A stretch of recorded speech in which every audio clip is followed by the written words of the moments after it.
Psalm 80.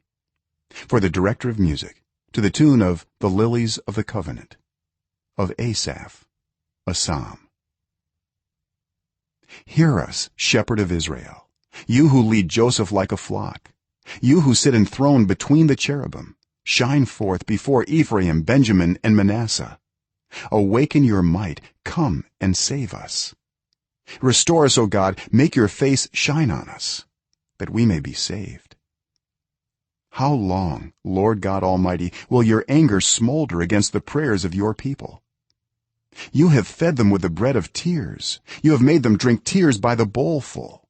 You have made us an object of derision to our neighbors, and our enemies mock us. Restore us, God Almighty, make your face shine on us, that we may be saved. You transplanted a vine from Egypt, you drove out the nations and planted it. You cleared the ground for it, and it took root and filled the land. The mountains were covered with its shade, the mighty cedars with its branches reached as far as the sea, its shoots as far as the river. Why have you broken down its walls, so that all who pass by pick its grapes? Boars from the forest ravage it, and insects from the fields feed on it. Return to us, God Almighty, look down from heaven and see, watch over this vine, the root your right hand has planted, the son you have raised up for yourself.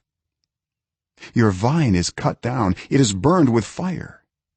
At your rebuke your people perish. Let your hand rest on the man at your right hand, the son of man you have raised up for yourself. Then we will not turn away from you. Revive us, and we will call on your name. Restore us, Lord God Almighty. Make your face shine on us, that we may be saved.